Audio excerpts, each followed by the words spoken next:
I'm Stella, and I'm 28 years old. 3 days ago, I came home to find my sister Maya hosting a house tour for potential buyers of my apartment. The apartment I've been paying for since I was 22. The one I saved for through college while working 2 jobs and eating ramen noodles for months. Maya was standing in my living room, clipboard in hand, discussing square footage and neighborhood amenities like she owned the place. Where are you watching from today? Drop your location in the comments below, and hit that like and subscribe button if you've ever felt completely betrayed by family. You'll definitely want to stick around for what happened next. Now let me tell you how I got here, because trust me, this story gets so much worse before it gets better. But spoiler alert, it definitely gets better. My family has always treated me like their personal ATM. My parents, Robert and Linda Johnson, perfected the art of emotional manipulation wrapped in family guilt. Stella, honey, you know how tight things are right now. Could you help with the mortgage payment? Or my personal favorite, we raised you for 18 years. The least you can do is help out when we need it. Maya, my younger sister, was supposed to be different. While our parents trained her to be their precious princess who couldn't possibly work full-time because her delicate constitution required focusing on her studies, I foolishly believed she was just caught in their web. I thought if I protected her financially, she'd eventually break free and become independent. How naive can one person be? Apparently, very. I'd been covering Maya's student loans, car payments, and even her rent for the past 2 years, all because she was building her career in marketing and needed time to establish herself. Meanwhile, I was working 60-hour weeks at a financial consulting firm, living modestly, and funneling my hard-earned money to keep my family afloat. The apartment situation started 6 months ago, when I decided to take my first real vacation in 5 years. A week in Costa Rica, my one indulgence after landing a promotion that finally allowed me to breathe financially. Maya offered to house sit and take care of Bruce Lee, my 3-year-old golden retriever who's basically my child. Of course I'll watch Bruce Lee, she'd said, hugging me at the airport. He's like my nephew. Go enjoy yourself, sis. You deserve this. I should have known something was wrong when I returned to find my mail organized in neat piles. Maya's version of organization usually involved shoving things in random drawers. But I was jet-lagged and happy to be home with Bruce Lee, who practically knocked me over with excitement. It wasn't until 3 days later that the real bomb dropped. I was walking Bruce Lee around the block when Mrs. Henderson from 4B stopped me. Stella, dear, I'm so sorry to hear you're selling. The apartment market is crazy right now, but I hope you get a good price. I laughed, thinking she'd confused me with someone else. Oh, Mrs. Henderson, I'm not selling. Maybe you're thinking of the unit in 3A? Her face went pale. But I saw the listing online. Your apartment, 5C. The realtor even showed it yesterday while you were at work. My blood turned to ice. What realtor? That evening, I did what any rational person would do. I called Maya. Hey, what's up? She answered, sounding perfectly casual. Maya, someone told me my apartment is listed for sale. Do you know anything about that? Long pause. Too long. That's weird. Maybe it's a mistake. A mistake that involves someone giving tours of my apartment? Stella, you're being paranoid. Who would even do something like that? But I knew. Even as she deflected and made me feel crazy for asking, I knew. The next morning, I found the listing online. There it was. My apartment, photographed beautifully, described as a motivated seller's dream opportunity. Listed by Bradley & Associates Real Estate, with Maya Johnson as the contact person. Maya Johnson, my sister, using my last name like she had every right. I called the real estate office, pretending to be an interested buyer. Hi, I saw the listing for the apartment on 5th Street. Is it still available? Absolutely, that's a beautiful unit. Miss Johnson has been very motivated to sell quickly. We actually have another showing scheduled for this afternoon if you'd like to see it. Miss Johnson. My sister was selling my apartment. I hung up and stared at my phone, trying to process what I'd just learned. Then I did something I'd never done before. I called in sick to work. I needed to see this for myself. At 2 p.m., I positioned myself across the street from my building. Sure enough, a sleek black sedan pulled up, and a woman in a sharp business suit emerged. She was followed by a young couple who looked like first-time buyers, all nervous excitement and shared glances. And then I saw Maya, my little sister, dressed in one of my blazers, the expensive one I'd bought for client meetings, walking toward my building like she owned it. I watched through my building's lobby window as Maya led the couple to the elevator. She was animated, gesturing enthusiastically, clearly in full sales mode. This wasn't some confused mistake or misunderstanding. This was deliberate, calculated. This was my sister actively trying to sell my home out from under me. The showing lasted 45 minutes. When they came back down, the couple looked impressed. The realtor shook Maya's hand professionally, and I could see them scheduling something on their phones. I sat in my car, hands shaking, trying to understand how my own sister could do this to me. But more importantly, I was trying to figure out how she thought she could get away with it. That's when I remembered something I'd forgotten in all the chaos of the discovery. Something that was about to turn this whole situation around. 6 months ago, when I'd upgraded my home security system, I'd installed cameras throughout the apartment. Not just the obvious ones by the front door, but discreet ones in the living room, kitchen, and home office. Maya didn't know about the cameras. She had no idea that every conversation, every document she'd signed, every moment of her betrayal had been recorded in crystal-clear HD video. As I sat there watching my sister shake hands with the realtor who was helping her steal my home, I realized something important. For the first time in my adult life, I held all the cards. And Maya was about to learn that I was done being the family pushover. Let me back up and explain how I became my family's personal piggy bank, because understanding my past will make what happens next so much sweeter. It started when I was 16. My parents sat me down for what they called a family financial planning meeting. Sounds official, right? What it actually was. A guilt session designed to make me feel responsible for everyone else's money problems. "Stella," my father said, spreading out bills on the kitchen table like he was dealing cards, "you're the smart one in this family. You understand responsibility." Translation: "You're the one we can manipulate most easily."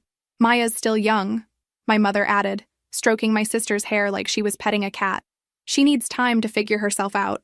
But you've always been mature for your age. Even at 16.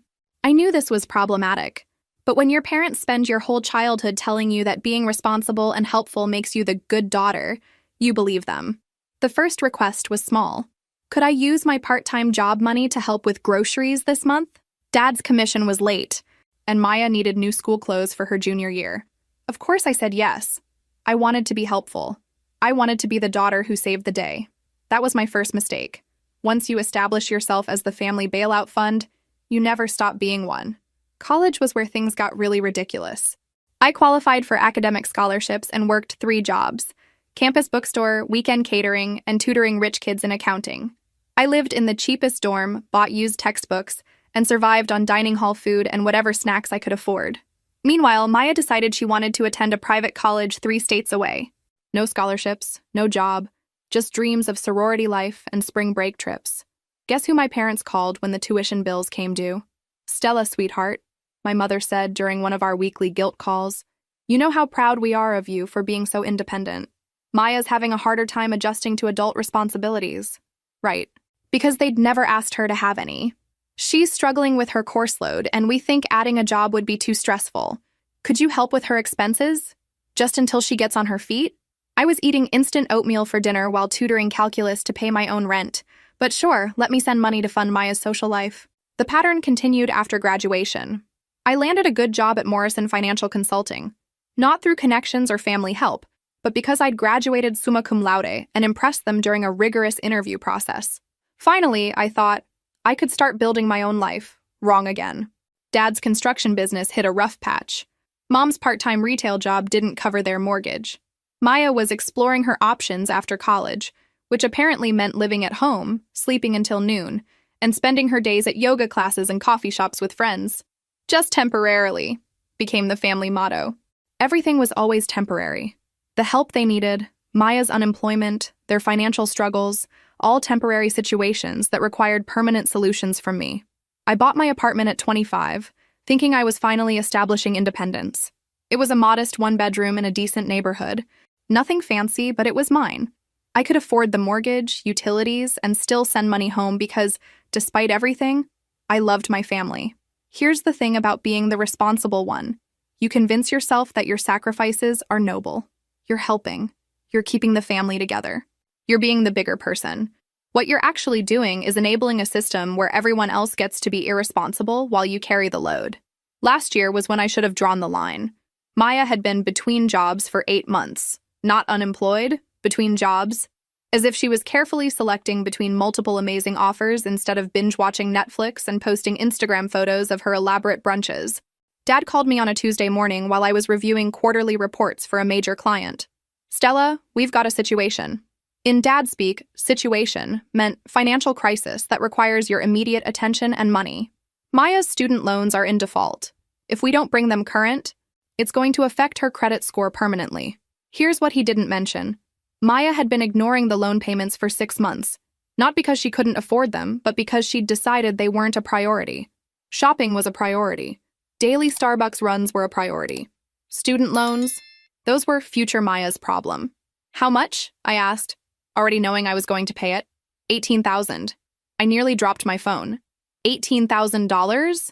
It sounds like a lot, but think of it as an investment in Maya's future. Once her credit is protected, she can get a good apartment. Maybe a car loan, really start building her adult life. With whose money? I wanted to ask, but I didn't. I transferred the money that afternoon. That was 3 months before I planned my Costa Rica trip. 3 months before I stupidly trusted Maya with my apartment keys.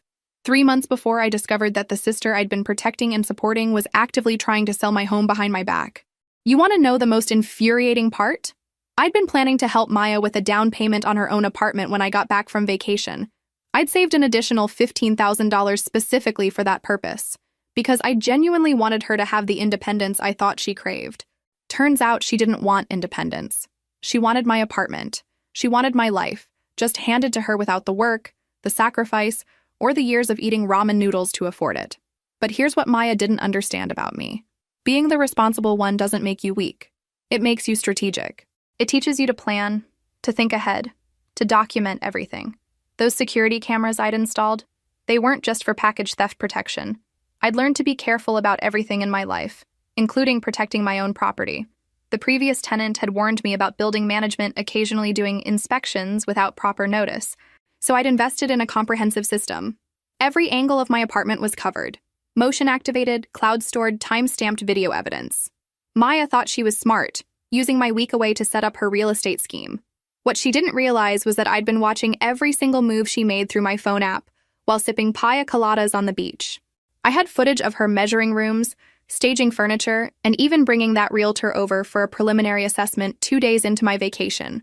But the best part, the absolute best part, was the video of her in my home office, sitting at my desk, practicing forging my signature on legal documents. Have you ever watched someone you love betray you in real time? It's horrifying and oddly liberating simultaneously. Horrifying because you're watching proof that they never really loved you back.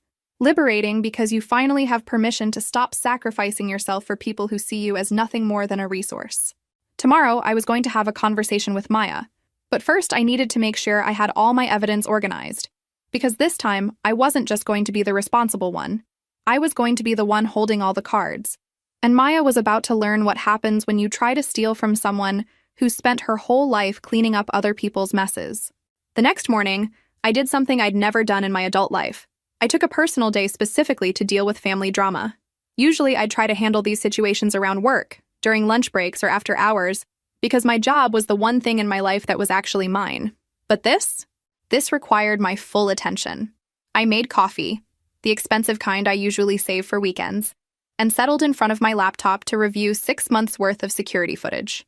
If I was going to confront Maya, I needed to understand exactly what she'd been doing and when. The first surprise came from the very first day of my vacation. I'd left Maya detailed instructions for Bruce Lee's care, emergency contacts, and explicit permission to stay in the apartment while I was gone. What I saw on the footage made my stomach turn. Within 2 hours of my departure, Maya was going through my personal documents. Not looking for Bruce Lee's vet information or anything practical, she was in my bedroom, rifling through my dresser drawers, examining bank statements I kept in my home office, even photographing financial documents with her phone. This wasn't opportunistic behavior. This was premeditated. Day 2 got worse. Maya brought someone over, a woman in a business suit who spent an hour measuring rooms and taking photos. Even more damning, they were clearly discussing renovation possibilities and market value. I watched my sister gesture around my living room like she was already planning where to put her own furniture. But day 3 was when Maya crossed the line from betrayal into outright fraud. The footage showed her setting up my laptop on the kitchen table, surrounded by official-looking documents she'd clearly obtained from somewhere. For the next hour, I watched my baby sister practice forging my signature. Not just casual attempts, she had samples of my real signature from birthday cards and old documents, and she was methodically perfecting her technique. I had to pause the video. Seeing my own sister deliberately preparing to commit identity theft was like watching someone I loved die in real time. The next few days showed Maya meeting with the realtor, bringing over potential buyers for preliminary viewings, and even having what appeared to be serious negotiations about listing prices and closing timelines. By day 5, she was confident enough to start showing the apartment to serious buyers. I screenshotted every frame that showed criminal activity and organized them chronologically: forgery, fraud, identity theft, illegal entry for commercial purposes. Maya had unknowingly created a documentary of her own crimes. But the most revealing footage was from yesterday evening, after I'd confronted her on the phone. I watched Maya pace my living room, clearly agitated, making phone calls I couldn't hear. Then she opened my laptop again and started deleting browsing history and clearing recent files. She knew she was in trouble, and she was trying to cover her tracks. What Maya didn't realize was that my security system uploaded everything to cloud storage in real time. Deleting files from my laptop did absolutely nothing to the evidence I'd already downloaded. Around noon, I decided to take Bruce Lee for a walk, partly because he needed exercise, but mostly because I needed air and thinking time before making my next move. Bruce Lee has always been a good judge of character. He loved Maya when she was genuine, but lately, he'd been acting strange around her, less enthusiastic, more cautious. Now I understood why. Dogs can sense deception, and Maya had been lying to all of us for months. My phone rang while I was sitting in the park, watching Bruce Lee chase squirrels. Maya's name flashed on the screen. "Hey," I answered, keeping my voice neutral. "Stella, I've been thinking about what you said yesterday, about the apartment listing." "Here we go," I thought. Time for more lies. "I did some research, and I think there might have been some kind of identity theft situation. Someone might have used your information to create a fake listing." The audacity was breathtaking. She was actually going to try to convince me that someone else had stolen my identity, when I had video footage of her practicing my signature. "That's terrible," I said. "Have you reported it to the police?" Long pause. "Well, I thought maybe we should talk to the family first.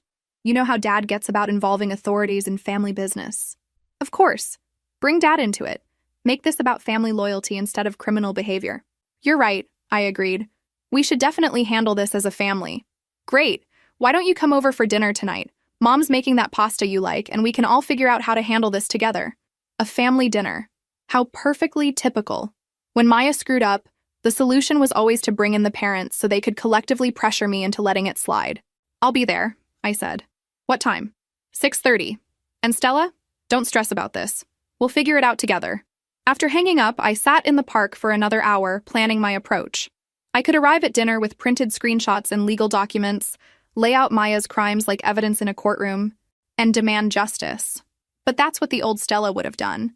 The old Stella, who always hoped her family would do the right thing if she just presented the facts clearly enough. The new Stella understood something crucial. My family had never been interested in justice. They were interested in maintaining the status quo that benefited everyone except me. So I was going to try a different approach. I was going to give them exactly what they expected: confused, concerned Stella, who needed their help solving this mysterious problem. I was going to let them think they were manipulating me while I gathered even more evidence of their true character. Because here's what I'd learned from years of being the family problem solver. Sometimes the best way to catch people in lies is to give them enough rope to hang themselves. At 6:25 p.m., I knocked on my parents' front door, carrying a bottle of wine and wearing the concerned expression of a daughter seeking family guidance. Maya opened the door with a hug that felt like betrayal wrapped in performance art. "I'm so glad you're here," she said. "We're going to get this whole mess straightened out." Yes, we were. Just not in the way she was expecting. Over dinner, I was going to find out exactly how deep this conspiracy went. And by the end of the evening, everyone at that table was going to understand that the family pushover had officially retired. Walking into my parents' house that evening felt like entering enemy territory, except the enemies were people who'd known me since birth and thought they could predict my every move. Mom had indeed made her famous garlic pasta, the same meal she'd used to soften me up before countless financial requests over the years. Dad was already halfway through a beer, which meant he was in "let's all be reasonable adults" mode. Maya hugged me again at the door, and I noticed she was wearing my earrings. The silver hoops I'd bought myself for my birthday last year. Small detail, but telling. In Maya's mind, what was mine was already hers. "So," Dad said as we settled around the dinner table, "Maya told us about this identity theft situation. Sounds like a real mess." I nodded, taking a bite of pasta. "It's been so stressful. I can't understand how someone got access to enough of my information to list my apartment. These scammers are getting more sophisticated," Mom chimed in. They probably got your details from some data breach and figured they could make quick money. The lies came so easily to them. Oh, I wondered if they'd practice this conversation, or if deception was just their natural language. The weird thing is, I continued, the realtor I spoke with said the contact person was named Maya Johnson. Same last name as ours. What are the odds? I watched Maya's face carefully.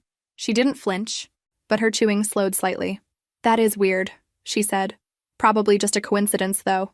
Johnson's a pretty common name. Definitely, Dad agreed quickly. The important thing is figuring out how to get this sorted out without damaging your credit or causing legal problems. Legal problems. Interesting choice of words from someone supposedly innocent. Actually, I said, setting down my fork, I've been thinking maybe I should just sell the apartment myself. The reaction was immediate. Maya nearly choked on her wine. Mom's eyes lit up with excitement, and Dad leaned forward with sudden interest. Really? Mom asked. That's a big decision, honey. I know, but maybe this identity theft thing is a sign. I've been carrying the mortgage by myself, plus helping everyone else with expenses. Maybe it's time to downsize, get some financial relief. I was laying bait, and they were taking it eagerly. That's very mature thinking, Dad said. Real estate market's good right now. You could probably get a nice price. The thing is, I continued, I'd want to keep it in the family. Maybe Maya could help me navigate the sale. You know, since she's been so good with practical things lately. Maya's poker face was impressive, but I caught the split-second calculation in her eyes. She was trying to figure out how to position herself as helpful, while hiding her existing knowledge of my apartment's market value. I'd be happy to help, she said carefully, though I don't have much experience with real estate. Don't sell yourself short, I replied. You've always been smart about these things.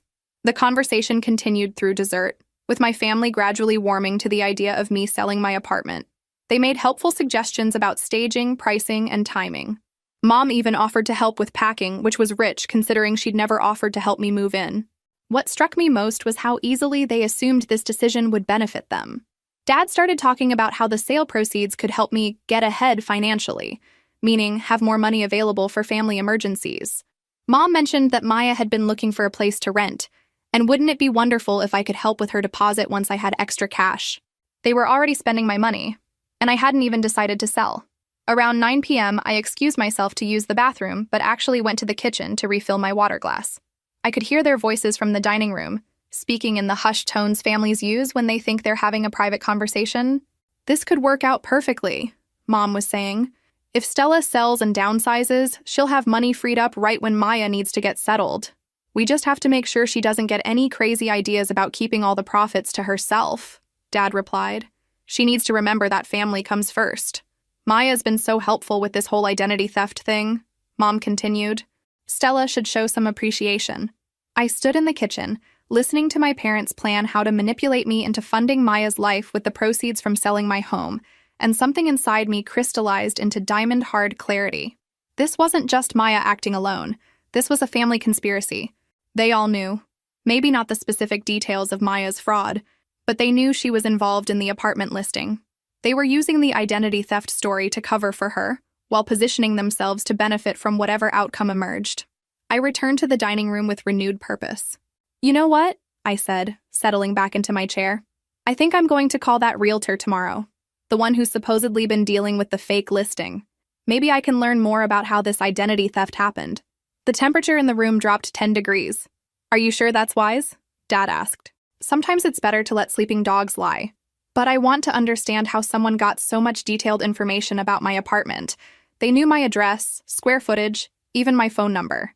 These scammers have ways, Maya said quickly. They're very sophisticated. Still, I persisted, the realtor might have seen whoever was pretending to be me. Maybe there's security footage or something. The panic in Maya's eyes was subtle but unmistakable. You know what might be easier? Mom suggested. Why don't we just have the listing removed and forget the whole thing? No harm, no foul. No harm, no foul. Except for the fraud, identity theft, and betrayal of trust. Maybe you're right, I said. I just hate the idea of someone getting away with using my name. We finished the evening with promises to stay in touch about my decision to sell, and Maya offered to help me research the real estate market. She actually volunteered to handle the preliminary research while I focused on work, which was brazenly perfect. As I drove home, I realized my family had just shown me exactly who they were. Not through their words, but but through their assumptions. They assumed I would never discover Maya's involvement. They assumed I would prioritize family harmony over personal justice. They assumed I was still the pushover who would sacrifice anything to keep everyone else happy. Tomorrow, I was going to prove all of those assumptions wrong. But first, I had a phone call to make to Bradley and Associates Real Estate. It was time to have a conversation with the realtor who thought Maya Johnson was authorized to sell my apartment. And after that conversation, I was going to give my family one more chance to tell me the truth. If they chose to keep lying, well, then they were about to learn what happened when you underestimated Stella Johnson. The next morning, I called in late to work and dialed Bradley and Associates Real Estate at exactly 9 a.m. Time to see how deep this rabbit hole went. Good morning. This is Jennifer at Bradley and Associates. How can I help you? Hi, Jennifer. I'm calling about the apartment listing on 5th Street. I'm Stella Johnson, the owner. Pause. I'm sorry, could you repeat that? Stella Johnson. I own the apartment that's currently listed for sale with your agency. Longer pause. Let me transfer you to Amanda Bradley. She's been handling that listing. While I waited on hold, I pulled up the voice recording app on my phone. In my state, I was legally allowed to record conversations as long as one party, me, knew about it. Ms. Johnson? Amanda Bradley had a crisp, professional voice. I have to say, this is a bit confusing. We've been working with Maya Johnson on this listing for several weeks. I know, that's my sister. But I'm the actual owner of the apartment. Your sister? But she's been representing herself as the owner. She provided documentation. This was interesting. What kind of documentation? Well, I have copies of what appear to be ownership papers with her signature, and she's been very knowledgeable about the property details. Of course she has, I thought. She's been living there. Ms. Bradley, I think there's been a significant misunderstanding. Maya doesn't own the apartment. I do. And I never authorized any listing. The silence stretched long enough that I wondered if she'd hung up. Ms. Johnson, if what you're saying is true, this is a very serious situation. We're talking about potential fraud. I'm afraid it is true. I can provide documentation of my ownership, mortgage statements, whatever you need. I think we need to meet in person. Can you come in today? Absolutely. What time works for you? We scheduled a meeting for 2 p.m.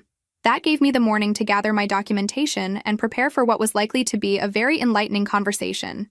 I spent the next hour organizing files. My original purchase agreement, mortgage statements, insurance documents, tax records, everything that proved I was the sole owner of my apartment. Then I prepared a USB drive with the most damning security footage from Maya's week of deception. At 11 a.m., my phone rang. Maya. Hey, I've been thinking about your apartment situation, she said, sounding upbeat. I did some research last night and I found some good real estate agents if you decide to sell. The nerve was astounding. She was calling to recommend real estate agents while already working with one behind my back. That's so thoughtful of you, I replied. What agents did you find? Well, there's this company called Bradley and Associates that seems really professional. They specialize in quick sales for motivated sellers. I had to admire the strategy. By recommending the agency she was already working with, Maya could later claim she was just being helpful when the truth came out. Bradley and Associates, I repeated. I'll look into them. Great. And Stella? I know this whole identity theft thing has been stressful, but don't let it rush you into any big decisions. Take your time figuring out what you really want. What I really wanted was for my sister to stop lying to me. But that ship had sailed. Thanks, Maya. You've been so supportive through all of this. That's what sisters are for. After hanging up, I sat staring at my phone. Maya's performance was flawless, concerned, helpful, innocent. If I didn't have video evidence of her crimes, I might actually believe she was just being a good sister. But I did have evidence. Hours of it. At 2 p.m. sharp, I walked into Bradley and Associates with a briefcase full of documentation. Amanda Bradley turned out to be a woman in her 40s with the no-nonsense demeanor of someone who'd been dealing with real estate drama for decades. Ms. Johnson, she said, shaking my hand. I have to say, this is one of the more unusual situations I've encountered. I imagine so. Can you tell me exactly what my sister told you? Amanda pulled out a thick file. Maya Johnson contacted us 6 weeks ago, saying she needed to sell her apartment quickly due to a job relocation. She provided what appeared to be proper documentation of ownership and seemed very familiar with the property details. What documentation specifically? Copies of ownership papers, mortgage information, property tax records. Everything appeared legitimate. I opened my briefcase and pulled out my originals. These are the real documents. You can compare signatures and dates. Amanda examined my papers carefully, then pulled out Maya's submissions. Even I could see the obvious differences. Maya's forged signatures were close but not perfect, and several of the dates were wrong. "Oh my God," Amanda breathed. "She falsified everything." "It gets worse." I handed her the USB drive. "This contains security footage from my apartment showing Maya preparing these documents and meeting with you for property viewings." Amanda's face went pale as she realized the implications. "Ms. Johnson, we need to involve the police immediately. This is fraud on multiple levels." "I know, but first I need to understand something. Did Maya sign any binding agreements with your agency?" "She signed a listing agreement authorizing us to market the property. If she doesn't actually own it, then she committed fraud by signing documents claiming to be the owner." Amanda nodded grimly. "We'll need to cancel the listing immediately and notify anyone who's made offers."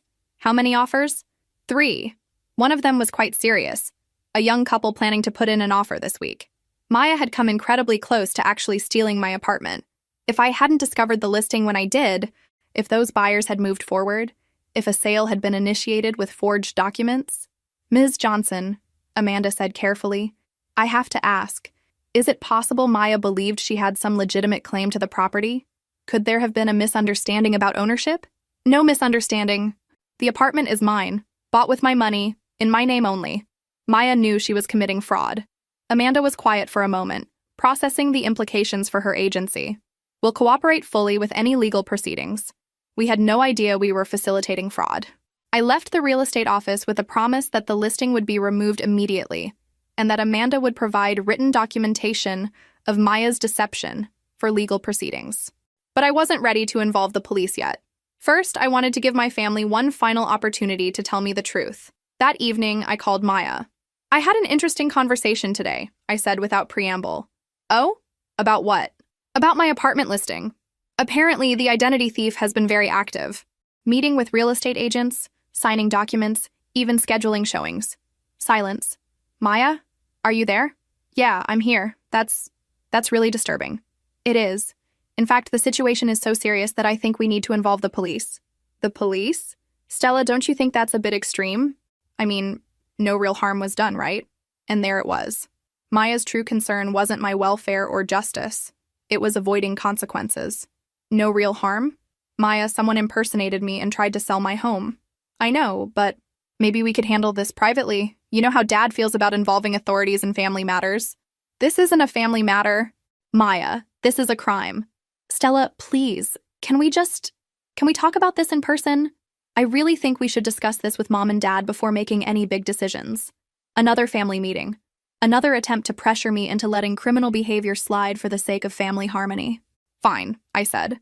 "Tomorrow night. But Maya? This is the last time we're handling this as a family. If I don't get complete honesty from everyone, I'm filing a police report." Okay, that's fair. I'm sure we can work everything out." After hanging up, I realized something had fundamentally shifted in how I viewed my family. For years, I'd believed their financial exploitation came from desperation or poor judgment. I'd convinced myself they loved me but just had different values about money and responsibility. Now I understood the truth. They didn't see me as a person deserving of respect and consideration. They saw me as a resource to be managed and manipulated. Tomorrow's family meeting wasn't going to be about reconciliation. It was going to be about consequences. And this time I was walking in with all the evidence I needed to prove that Maya hadn't just committed fraud. She'd done it with my parents' knowledge and support. Time to find out if my family valued truth more than convenience. Though honestly, I was pretty sure I already knew the answer. The second family dinner in 3 days. If I didn't know better, I'd think we were becoming close. I arrived at my parents' house at 7 p.m. carrying my laptop bag and the same bottle of wine from Tuesday night, still unopened because I'd been too focused on gathering intelligence to drink. Maya answered the door again, but this time her smile looked strained. "Hey, thanks for coming." Mom had made her second-tier comfort food, meatloaf and mashed potatoes. Not the special pasta treatment, but still a clear attempt at emotional manipulation through carbohydrates. "So," Dad said as we settled around the table, "Maya explained that you're worried about involving the police in this identity theft situation." Not how I would have phrased it, but okay.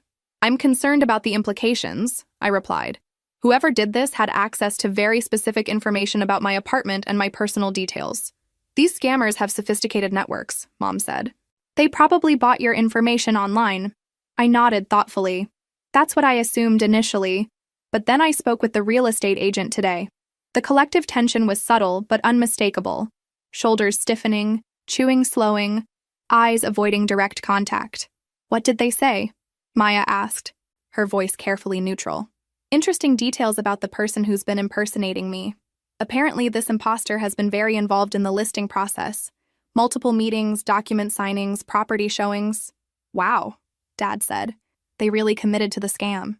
"They did. In fact, Amanda Bradley, that's the realtor, was impressed by how knowledgeable this person was about my apartment, almost like they'd been living there." Maya's fork clinked against her plate. "The most fascinating part," I continued, "is that this imposter used the name Maya Johnson. And according to Amanda, she looked to be in her early 20s, blonde hair, about 5'6". Quite a coincidence." The silence stretched until it became uncomfortable. "Stella," Mom said finally, "what exactly are you implying?" "I'm not implying anything. I'm stating facts. Someone using Maya's name and matching Maya's description has been trying to sell my apartment." "That's impossible," Dad said quickly. "Maya's been helping us around the house this week." "Has she? All week?" More silence. "Look," Maya said, setting down her fork. "I know how this looks. But I swear to you, I had nothing to do with any apartment listing." I opened my laptop. "I was hoping you'd say that." "What are you doing?" Mom asked nervously. "Something I should have done Tuesday night. I'm going to show you the security footage from my apartment." The panic was immediate and visible. Maya went pale, Dad started to object, and Mom reached for her wine glass like she was grabbing a life preserver. "Stella," Dad said, "I don't think this is necessary. We believe you about the identity theft." "Do you?" "Because your reaction suggests otherwise." I turned the laptop screen toward them and pressed play on the first video. Maya going through my personal documents on day 1 of my vacation. "This is dated 6 days ago," I said calmly. "That's Maya in my apartment, photographing my financial statements." Maya's breathing became shallow. "Stella, I can explain." "I hope so, because there's more." I played the footage of Maya meeting with Amanda Bradley for the first time, then the video of her practicing my signature at my kitchen table. "This is particularly interesting," I said, pausing on a clear shot of Maya holding a pen over legal documents. "That's Maya, preparing to forge my signature on real estate contracts."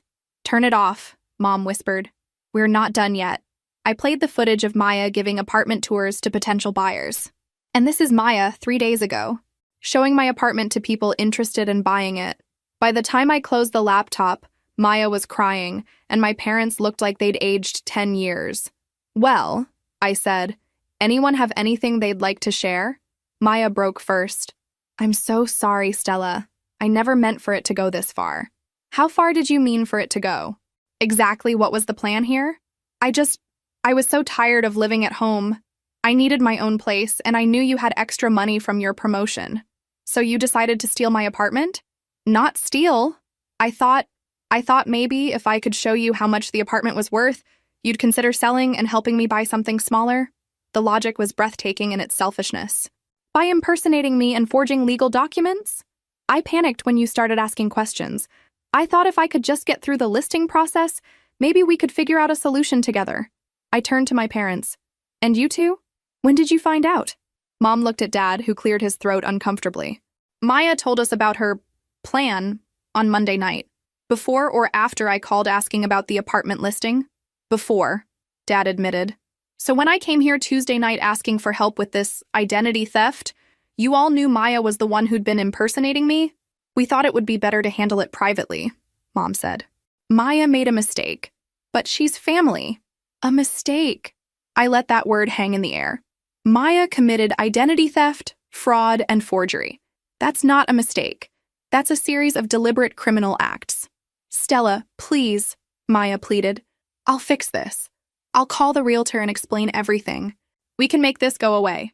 "It's too late for that. Amanda Bradley already knows the truth. She's required to report fraud to the authorities." The room erupted in panicked voices. Maya begged me to call Amanda and convince her not to report anything. Dad suggested we find a lawyer to handle this quietly. Mom wanted to know if there was a way to make this disappear. I listened to my family frantically trying to figure out how to avoid consequences for Maya's crimes. And I realized something important. They weren't sorry about the betrayal. They were sorry about getting caught.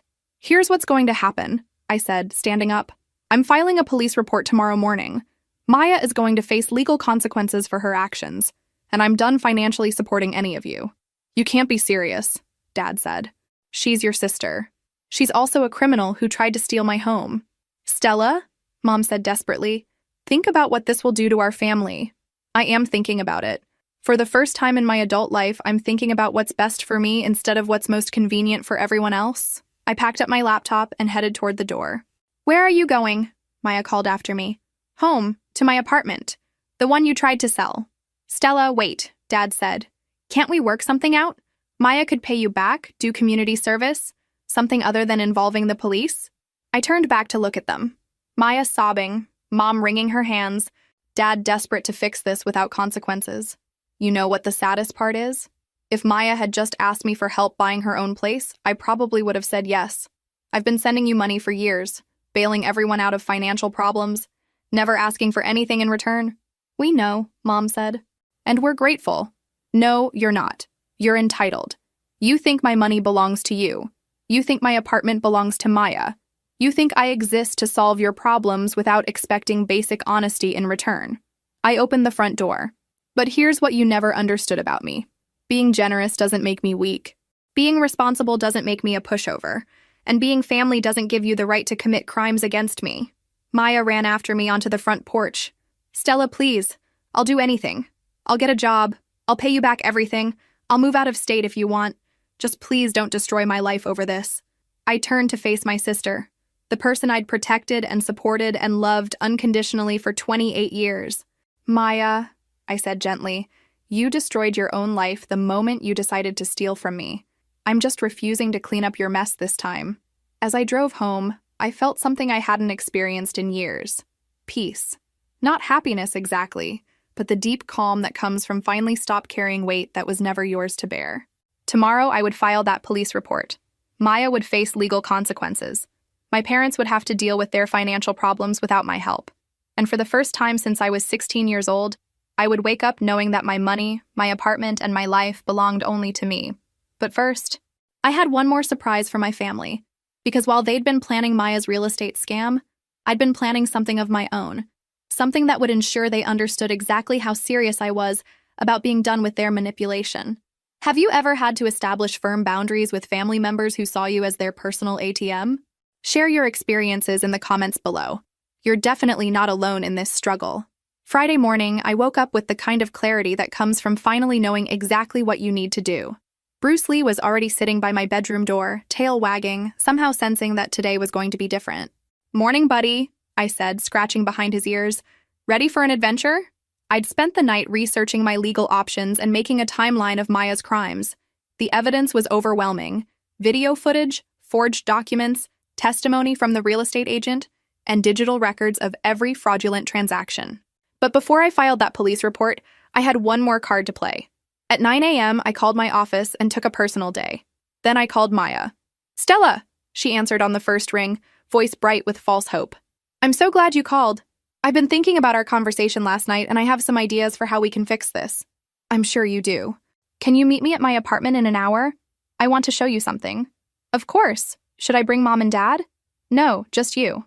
After hanging up, I spent 30 minutes setting up my laptop and organizing printed screenshots from the security footage. I wanted Maya to understand exactly how much evidence I had before we moved to the next phase.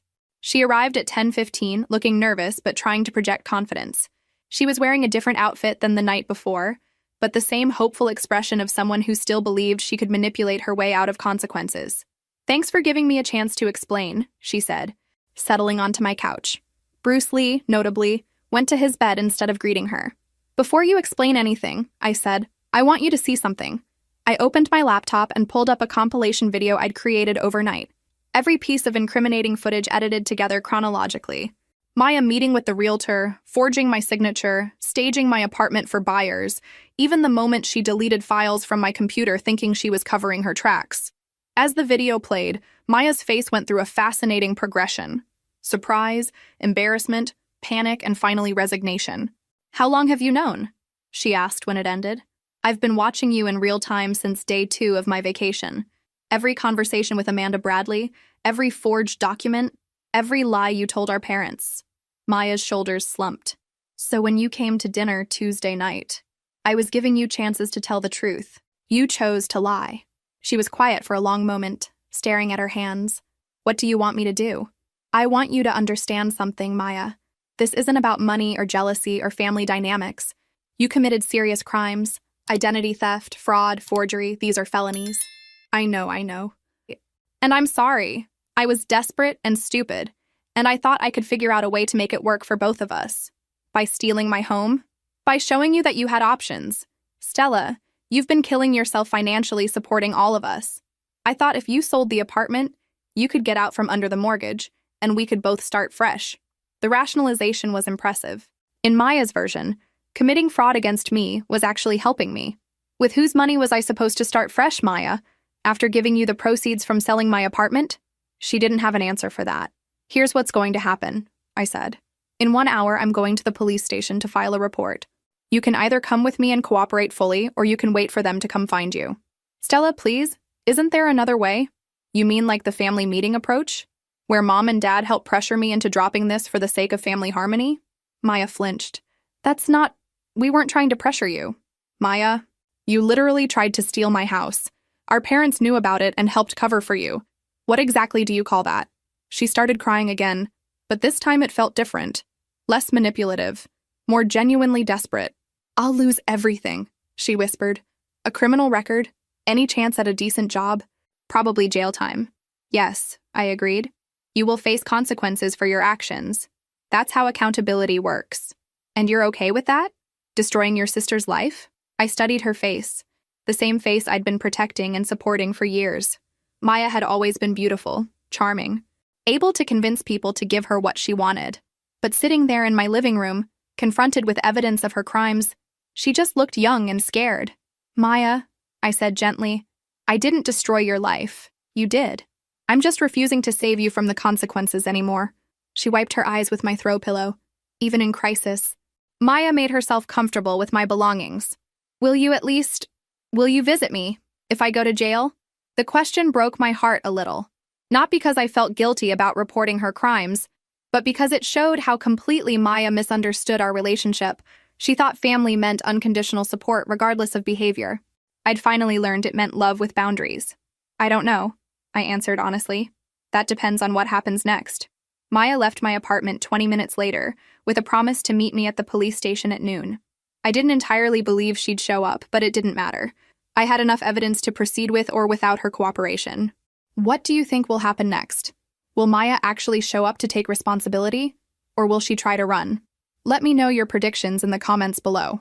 The police station was busier than I expected for a Friday afternoon. I checked in at the front desk and explained that I needed to report identity theft and fraud. The desk sergeant directed me to Detective Morrison, a woman in her 40s with the patient demeanor of someone who'd heard every possible family crime story. Ms. Johnson, she said, reviewing my initial statement. This is quite a comprehensive case. You have video evidence of the alleged perpetrator committing these crimes? Hours of it, plus documentation from the real estate agency and records of all the fraudulent activities.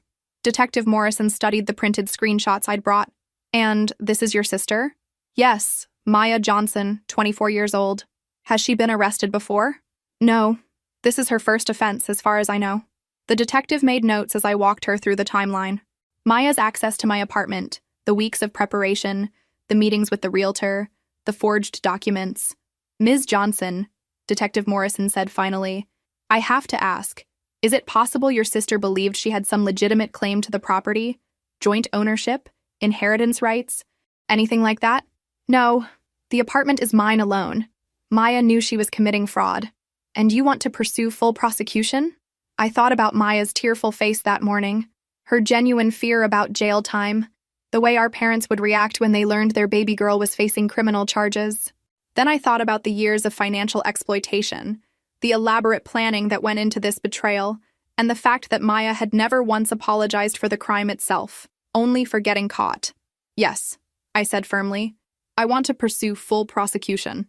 Detective Morrison nodded and began preparing the paperwork. As she typed, she mentioned something that made my blood freeze. I should mention, Ms. Johnson, when we run the property records for evidence, we'll also check for any pending transactions or liens. Sometimes these fraud cases get complicated if the perpetrator actually succeeded in initiating a sale. The room felt suddenly cold. What do you mean, succeeded in initiating a sale? Well, if your sister actually signed purchase agreements or initiated closing procedures, There could be additional legal complications. I hadn't thought about that possibility. What if Maya had gone further than just listing the apartment? What if she'd actually accepted an offer and started the sale process? Detective Morrison, I said carefully, how quickly can you check those records? Let me make a call. As she reached for her phone, mine rang. Unknown number. Hello? Ms. Stella Johnson, this is James Patterson from Patterson Legal Services. I'm calling regarding some irregularities we've discovered in a real estate transaction involving your property. My stomach dropped. What kind of irregularities? Ma'am, I think we need to meet in person to discuss this. Are you available this afternoon? James Patterson's law office was in one of those downtown buildings that screams expensive legal problems. As I sat in the waiting room, I tried to convince myself that whatever irregularities he'd discovered were minor technical issues that could be easily resolved. I was wrong. Ms. Johnson, Patterson said as he led me into his office, I represent Harbor City Title Company. We've been processing what we believe to be a legitimate sale of your apartment until some discrepancies came to our attention. He opened a thick file on his desk. 3 days ago, we received a purchase agreement for your property signed by Maya Johnson, claiming to be the owner. The buyers put down a $10,000 earnest money deposit. My mouth went dry. $10,000? The sale was scheduled to close next Friday. However, when we ran our standard ownership verification this morning, we discovered that Maya Johnson is not listed as the property owner. You are. I felt dizzy. Maya hadn't just been playing with the idea of selling my apartment. She'd actually accepted an offer and was 1 week away from completing the theft. Where is the $10,000 now? I asked. That's where this gets complicated. The earnest money was deposited into an escrow account managed by our office, but Maya Johnson provided banking information for where the funds should be transferred after closing. Her account? We assume so. We haven't verified those details yet, pending resolution of the ownership question. Patterson pulled out more documents. Ms. Johnson, I have to ask, did you authorize your sister to act on your behalf in any real estate transactions? Absolutely not. I had no idea she was even showing the apartment to buyers, let alone accepting offers. Then we're looking at a very serious fraud case. Not only did Maya Johnson misrepresent ownership, but she attempted to steal significant money from the buyers, and potentially would have received proceeds from selling property she doesn't own. The scope of Maya's crime was staggering. She hadn't just forged documents. She'd created an entire elaborate scheme to steal my apartment and pocket the sale proceeds. What happens to the buyers? I asked. That's our immediate concern. The Hendersons. They're a young couple buying their first home. They've already arranged financing, scheduled inspections, and planned their move. They're completely innocent victims in this fraud. I thought about the earnest young couple I'd seen touring my apartment in Maya's company. They'd looked so excited, so hopeful about buying their first home. Maya had been willing to destroy their dreams along with stealing my property. Can the sale be stopped? It already has been. We placed a hold on all transactions when the ownership discrepancy was discovered, but now we need to determine how to proceed legally. Patterson leaned back in his chair. Ms. Johnson, have you filed a police report about this fraud? I was literally at the police station when you called. Detective Morrison is handling the case. Good. You'll need to provide our office with copies of your police report and any evidence you have of Maya's fraudulent activities. We'll need to coordinate with law enforcement to ensure the Hendersons get their deposit back and that Maya faces appropriate charges. As Patterson explained the legal complexities, my phone buzzed with a text from Maya. Stella, we need to talk. It's urgent. I showed Patterson the message. She probably knows the sale was discovered. Don't respond to her directly. Any communication with Maya should go through your attorney or the police at this point. I don't have an attorney. You need one. This case involves real estate fraud, identity theft, and potentially multiple felony charges. Maya's crimes are more extensive than simple document forgery. I left Patterson's office with a referral to a criminal attorney and a new understanding of just how close Maya had come to successfully stealing everything I'd worked for. The earnest money deposit alone was more than Maya had ever contributed to any family financial crisis. She'd been willing to steal $10,000 from innocent buyers on top of stealing my apartment. Back at the police station, Detective Morrison reviewed the new information with the grim expression of someone whose case had just become much more complicated. Ms. Johnson, with this additional evidence, we're looking at multiple felony charges. Theft by deception, forgery, fraud, and potentially conspiracy if we can prove your parents knew about the attempted sale. My parents knew about the listing, but I don't know if they knew about the actual sale. We'll need to investigate that. Can you think of any reason Maya would have believed she could get away with this? I thought about Maya's confidence during our family dinners, her willingness to recommend the real estate agency she was already working with, her apparent belief that she could manipulate the situation to her advantage. Maya's always been able to charm her way out of consequences, I said. Our parents have spent her entire life bailing her out of problems and making excuses for her behavior. And you? I've been her financial safety net for years. Maya's never had to face real consequences for anything. Detective Morrison nodded. That might explain her confidence, but not her access to detailed information about your property. To forge ownership documents convincingly, she'd need more than just your signature. She was right. Creating believable forgeries of mortgage statements, tax records, and ownership papers would require significant knowledge of my financial situation. Detective, I said slowly, Maya house sat my apartment for a week. She had access to all my personal documents, my computer, my mail, so she could have photographed or copied anything she needed. Everything. Banking information, legal documents, even my signature from various papers. As Detective Morrison took notes, I realized something that made my stomach turn. Maya's betrayal hadn't been a desperate, last-minute decision. It had been a methodical, premeditated crime that she'd been planning since the moment I'd asked her to watch my apartment. She'd probably agreed to house sit specifically to gain access to the information she needed to steal my home. Ms. Johnson, Detective Morrison said, I need to ask, is there any possibility Maya had accomplices in this scheme? What do you mean? Forging this many documents, navigating real estate procedures, managing escrow accounts. It's sophisticated for a first-time criminal. Did Maya have help from someone with real estate or legal experience? I thought about Maya's confidence during the sale process, her knowledge of technical procedures, her ability to fool professional real estate agents and title companies. I don't know, I admitted. But you're right. Maya doesn't have experience with any of this stuff. We'll need to investigate that angle. If Maya had professional help, this could be part of a larger fraud operation. As I drove home from the police station, I realized that discovering Maya's crime had been just the beginning. The deeper the investigation went, the more complex and disturbing her betrayal became. But there was one silver lining in all of this. Maya had made a crucial mistake that was about to turn her elaborate scheme into evidence of her own guilt. She'd underestimated me completely. Again. That evening, I sat in my apartment with Bruce Lee curled up next to me, trying to process everything I'd learned. Maya hadn't just tried to steal my apartment, she'd created an entire criminal enterprise around that theft. My phone had been buzzing all afternoon with calls from Maya, my parents, and even Amanda Bradley from the real estate agency. I'd ignored them all, following James Patterson's advice to let all communication go through proper legal channels. But around 8 p.m., my doorbell rang. Through my security camera, I could see my father standing in the hallway, looking older and more tired than I'd ever seen him. Part of me wanted to ignore him too, but curiosity won. Dad, I said, opening the door but not inviting him in. Stella, we need to talk. About what? About this police report, about what you're doing to your sister. I almost laughed. Even now, with Maya facing multiple felony charges for trying to steal my home, Dad was making me the villain. What I'm doing to Maya? She's been arrested, Stella. They came to the house 2 hours ago and took her away in handcuffs. Your mother is hysterical. Good, I thought, but didn't say.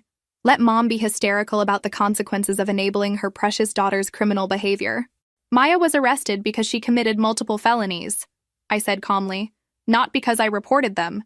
She made a mistake. She tried to steal my apartment and pocketed $10,000 from innocent buyers. That's not a mistake, Dad. That's organized crime. Dad's face crumpled. $10,000? What are you talking about? Apparently Maya hadn't told our parents about the earnest money. This was about to get interesting. I explained about the completed sale agreement, the deposit money, and the fact that Maya had been 1 week away from successfully stealing my home and the buyer's money. That's impossible, Dad said weakly. Maya wouldn't. She couldn't. She did. I have video evidence of every step of the process. Dad leaned against my doorframe like he needed the support. Stella, please. She's your sister. Can't you find some way to work this out without destroying her life? Dad, Maya destroyed her own life when she decided to become a criminal. I'm just refusing to be her victim. But a criminal record, jail time. She'll never recover from this. Maybe she should have thought about that before committing multiple felonies. We stood there in my hallway, two people who'd spent decades navigating family crises, suddenly facing one that couldn't be solved with money or emotional manipulation. What do you want from me? Dad asked finally. Nothing. That's what you still don't understand. I don't want anything from any of you anymore. Stella, Dad, for 12 years I've been bailing this family out of financial problems. Maya's student loans, your business debt, Mom's medical bills, car repairs, mortgage payments. I've given you hundreds of thousands of dollars. Dad looked uncomfortable. We've been grateful for your help. No, you've been entitled to it. You assumed my money was your money. Maya assumed my apartment was her apartment. None of you ever asked what I wanted or needed. That's not true. When's the last time any of you asked how I was doing? Not financially. Personally. When's the last time you visited my apartment just to spend time with me? When's the last time you called to check on my life instead of asking for help with yours? Dad couldn't answer because we both knew the truth. I'd been an ATM to them, not a daughter or sister. Maya needs a lawyer, Dad said eventually. A good one. This is serious. Yes, it is. We can't afford— Don't. I held up my hand. Don't you dare ask me to pay for Maya's defense attorney after she tried to steal my home. Stella, please. She's family. Family doesn't commit fraud against each other, Dad. Family doesn't lie and manipulate and steal. What Maya did was unforgivable. Nothing is unforgivable between family. I looked at my father, the man who'd taught me to work hard, be responsible, and always help family in need. The same man who'd enabled Maya's irresponsible behavior and was now asking me to fund her defense against charges of trying to steal from me. You're wrong, I said quietly. Some things are unforgivable. And even if they weren't, forgiveness doesn't mean exemption from consequences. Dad left without another word. I watched through my security camera as he sat in his car in my parking lot for 20 minutes, probably calling Mom to report on his failed mission. An hour later, Mom called. Stella, she said without preamble, your sister is in jail. I know. She's scared and alone and needs her family. She should have thought about that before committing crimes against her family. You're being cruel. I'm being honest. Maya isn't in jail because I'm cruel. She's in jail because she's a criminal. She made a mistake. Mom, stop calling it a mistake. Mistakes are accidental. Maya spent weeks planning how to steal my apartment.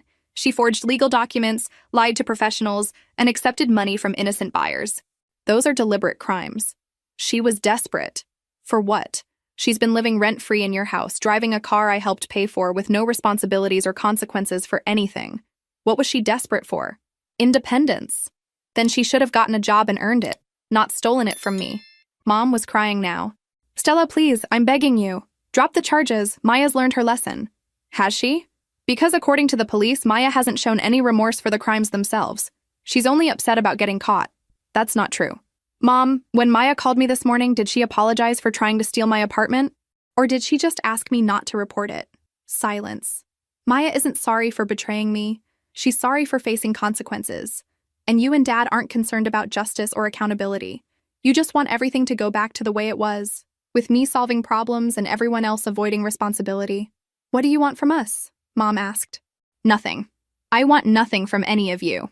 And that's the problem. You can't understand a relationship that isn't based on me giving you something. After I hung up, I realized something important. For years, I'd believed that my family's financial exploitation was a character flaw I could fix with patience and boundaries. Now I understood it was a fundamental difference in values.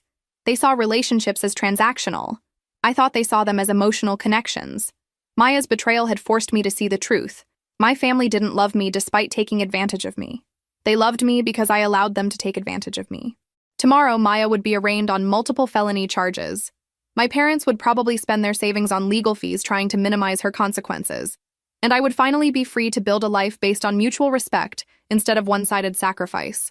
But there was still one more surprise coming that would show my family exactly how serious I was about being done with their manipulation. Because while they'd been focused on Maya's arrest, I'd been planning my next move. Something that would ensure they understood that the old Stella, the pushover who always bailed everyone out, was gone forever. Saturday morning brought an unexpected visitor.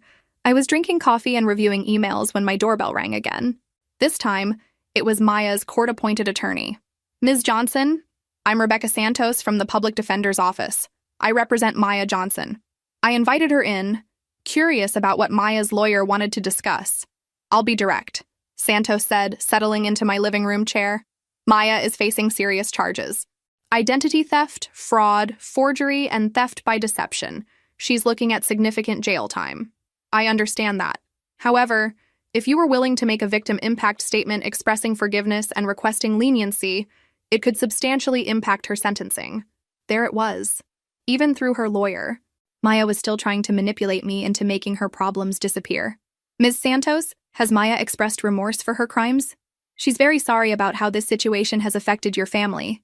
That's not what I asked. Is Maya sorry for committing fraud against me, or is she sorry for getting caught? Santos hesitated. She regrets that her actions led to legal consequences. So she's sorry for getting caught. Ms. Johnson, Maya is young. A felony conviction will follow her for the rest of her life. It will impact her ability to get jobs, housing, loans. Good. Maybe facing real consequences will teach Maya something her family never did. Santos tried a different approach. What would it take for you to consider requesting leniency? Some form of restitution? Community service? I thought about that question seriously. What would it take for me to forgive Maya and help her avoid prison? Complete honesty, I said finally. A genuine apology that acknowledges the planning and deliberate nature of her crimes. Acceptance of full responsibility without blaming desperation or family dynamics. And a commitment to making genuine restitution. Not just paying back money, but rebuilding trust through consistent action over years. That seems reasonable. But Maya isn't capable of that level of accountability. She still thinks she's the victim here. She still believes family should protect her from consequences regardless of her behavior. Santos gathered her papers. Ms. Johnson, I have to ask, is there anything that might complicate this case? Any evidence that might suggest Maya had accomplices or outside help? Interesting question. Why do you ask? Some of the forgeries are quite sophisticated. The real estate transactions were handled with a level of professionalism that seems beyond Maya's experience. I'd been wondering about that myself. Maya's confident navigation of complex real estate procedures had seemed out of character for someone with no relevant experience. Have you asked Maya about accomplices? She insists she acted alone, but the prosecution is investigating whether this fraud was part of a larger pattern. After Santos left, I called Detective Morrison.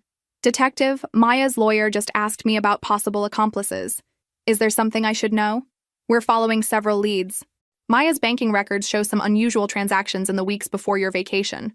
Large deposits that don't match her stated income. What kind of deposits? Cash deposits totaling about $8,000 over 6 weeks.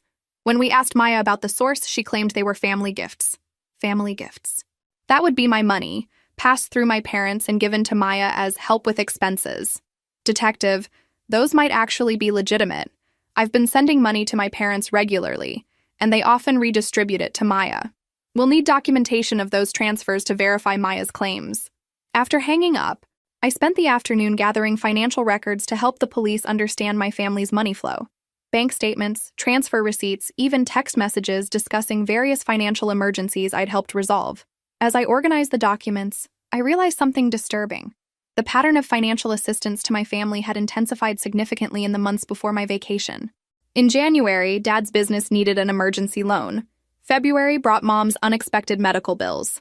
March required Maya's car repairs. April saw increased temporary support for Maya's living expenses. Looking at it chronologically, it seemed like my family had been systematically draining my savings in the months leading up to Maya's apartment scheme. Around 5 p.m., my phone rang. Unknown number again. Ms. Johnson, this is Detective Carson from the Financial Crimes Unit. I'm working with Detective Morrison on your sister's case. How can I help you? We need to meet in person to discuss some developments in the investigation. Can you come to the station tomorrow morning? What kind of developments? We'd rather discuss this in person. Can you be here at 9 a.m.? Should I bring my attorney? Long pause. That might be wise. After hanging up, I sat staring at my phone. Something about Detective Carson's tone suggested Maya's case had taken a significant turn. I called the criminal attorney James Patterson had recommended and left a voicemail requesting an emergency consultation. Then I did something I hadn't done in weeks. I poured myself a glass of wine and tried to relax. Bruce Lee seemed to sense my tension. He abandoned his usual spot by the window and came to sit directly next to me, resting his head on my leg. What do you think, boy? Is this getting more complicated than we expected? Bruce Lee's response was to lick my hand and settle in for what he apparently anticipated would be a long evening of emotional support. I was grateful for his presence. Tomorrow's meeting with the Financial Crimes Unit suggested that Maya's betrayal was about to reveal additional layers of deception I hadn't yet discovered. But whatever Detective Carson wanted to discuss, I was ready. After years of being manipulated and taken advantage of, I'd learned to document everything, trust my instincts, and prepare for the worst while hoping for justice. Maya had underestimated me when she decided to steal my apartment. My parents had underestimated me when they assumed I'd always prioritize family harmony over personal accountability. Tomorrow, I suspected, we were all going to learn just how thoroughly Maya had underestimated the consequences of betraying someone who'd spent years cleaning up other people's messes. Because if there's one thing you learn from being the family problem solver, it's how to investigate, document, and expose the truth. And Maya's truth was apparently more complicated than any of us had realized. Monday morning at the police station, I sat across from Detective Carson and my attorney, Sarah Mitchell, as Carson opened a thick file that made my stomach drop. "Ms. Johnson," Carson began, "your sister's case has uncovered what appears to be a sophisticated real estate fraud operation." I felt the color drain from my face. What kind of operation? Maya wasn't acting alone.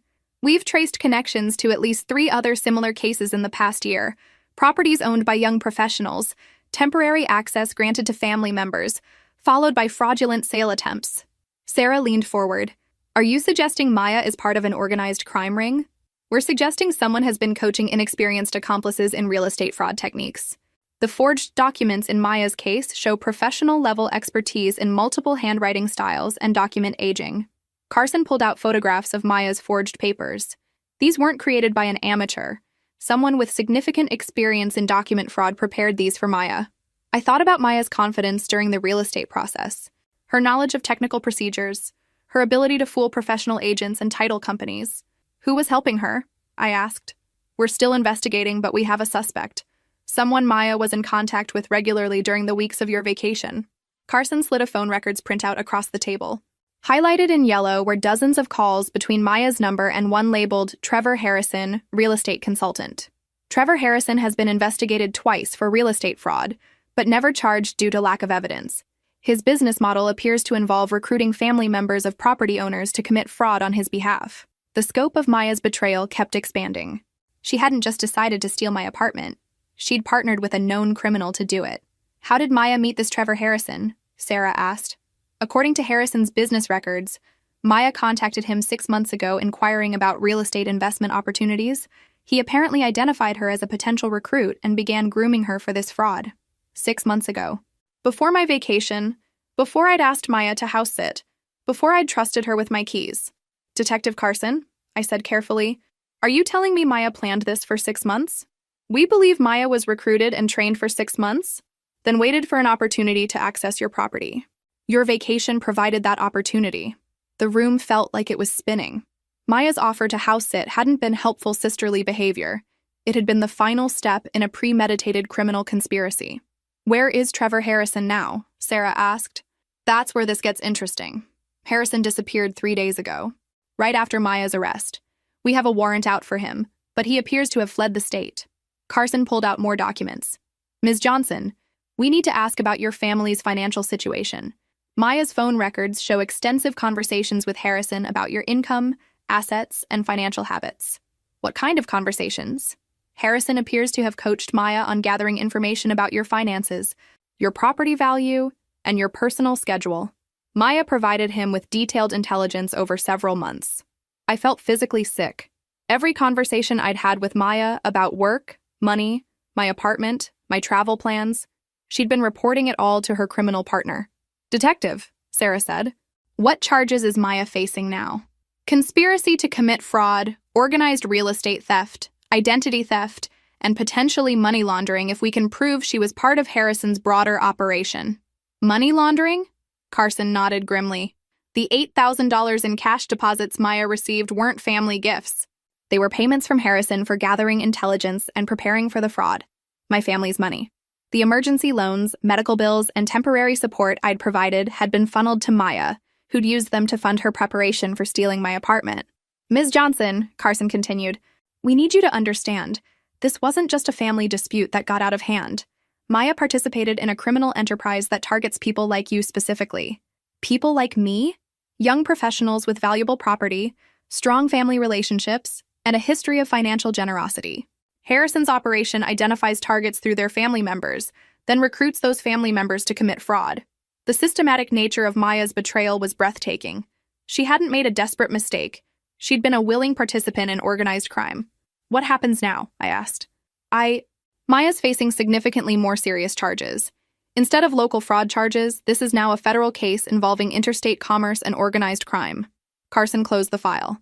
Ms. Johnson, I need to ask, do you still want to proceed with prosecution? The question caught me off guard. Why wouldn't I? Because Maya is facing potential federal prison time now. 20 years minimum if convicted of all charges. Some families prefer to focus on recovering assets rather than pursuing maximum penalties. I thought about Maya sitting in jail, probably still believing she could charm her way out of consequences. I thought about my parents, frantically trying to figure out how to save their precious daughter from the results of her own choices. And I thought about Trevor Harrison, who disappeared when his operation was exposed, leaving Maya to face consequences alone. Detective Carson, I said firmly. Maya chose to participate in organized crime. She chose to target me specifically because she knew my financial situation and trusted relationship. She spent months planning to steal everything I've worked for. So you want to proceed with full prosecution? Absolutely. Maya made her choices. Now she can live with the consequences. After leaving the police station, Sarah and I discussed the implications of Maya's federal charges. Stella, Sarah said as we stood outside the courthouse, you should know. Your family is probably going to intensify their pressure on you to drop charges or request leniency. They can try. Federal prosecutors rarely offer plea deals in organized crime cases. If Maya goes to trial and loses, she's looking at decades in prison. Good. Maybe other potential recruits will think twice before partnering with criminals to steal from their families. That evening, I sat in my apartment with Bruce Lee, finally understanding the complete scope of Maya's betrayal. She hadn't just tried to steal my apartment in a moment of desperation. She'd spent 6 months working with a known criminal to systematically gather intelligence and plan the theft of everything I'd worked for. And she'd used my own generosity, the money I'd sent to help my family, to fund her criminal preparation. Tomorrow, Maya would learn that her fraud case had become a federal organized crime investigation. My parents would learn that their baby girl was facing decades in prison for crimes they'd helped enable. And I would finally be free to build a life where being generous didn't make me a target for the people who were supposed to love me most.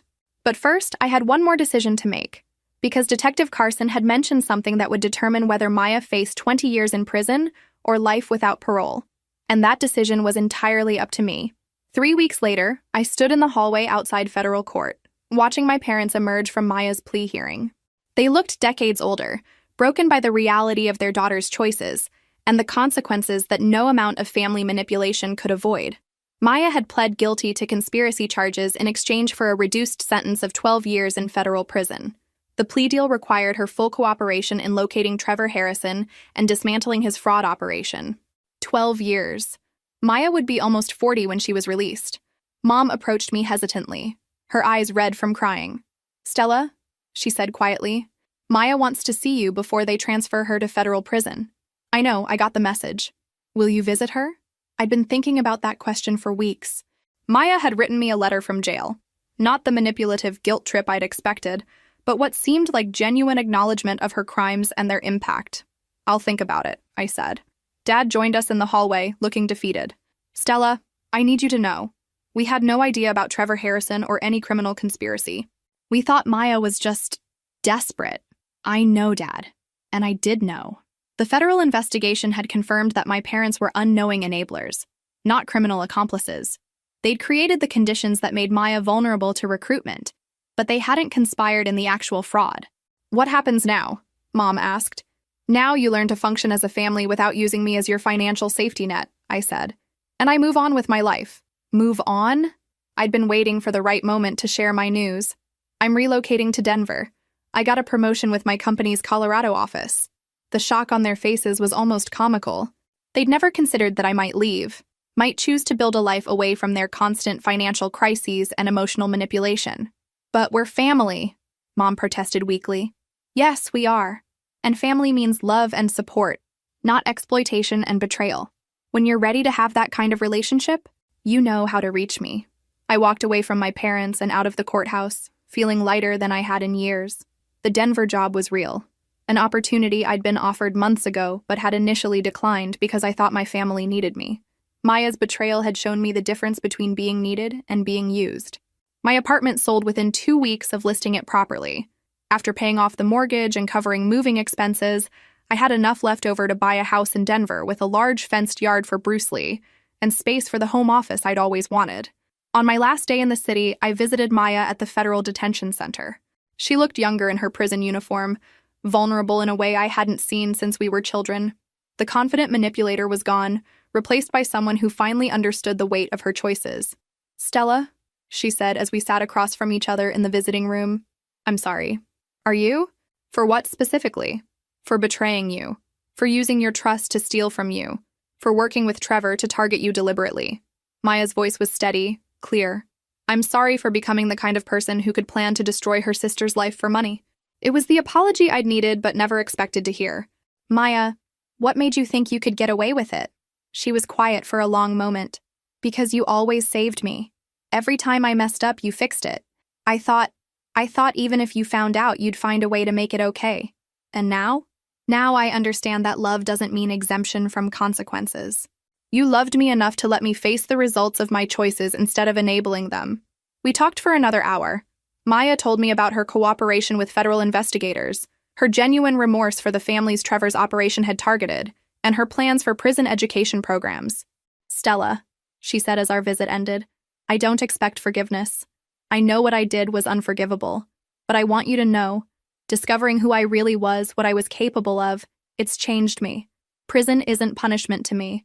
It's accountability I should have faced years ago." 3 months later, I was settled in Denver with Bruce Lee, who'd adapted to mountain life with enthusiastic approval of hiking trails and off-leash dog parks. My parents called occasionally, stilted conversations where they updated me on their lives without asking for money or help. It would take time to rebuild trust, if that was even possible. Maya wrote letters regularly, real letters about books she was reading, classes she was taking, and genuine reflection on her choices. I wrote back sometimes, but our relationship would never be what it once was. From my home office window, I could see the Rocky Mountains and remember what it felt like to believe my worth was measured by my willingness to sacrifice for others. Trevor Harrison was captured 4 months after Maya's sentencing, arrested at a casino in Las Vegas where he'd been recruiting new accomplices. His trial would reveal the scope of his operation: dozens of families destroyed by fraud schemes that exploited love and trust. Maya's cooperation was instrumental in his conviction, and a sentence of life without parole.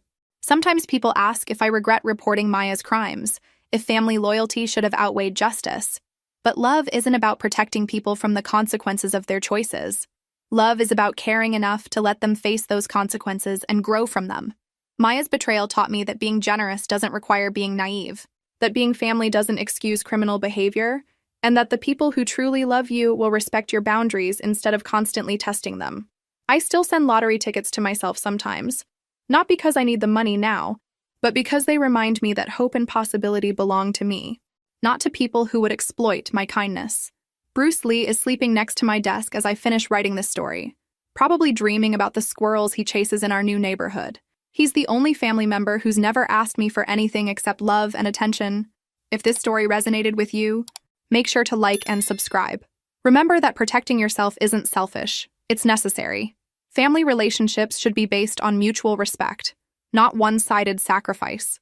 And sometimes, the greatest gift you can give someone you love is the chance to face the consequences of their choices and become the person they're capable of being, even if it takes 12 years in federal prison to get there.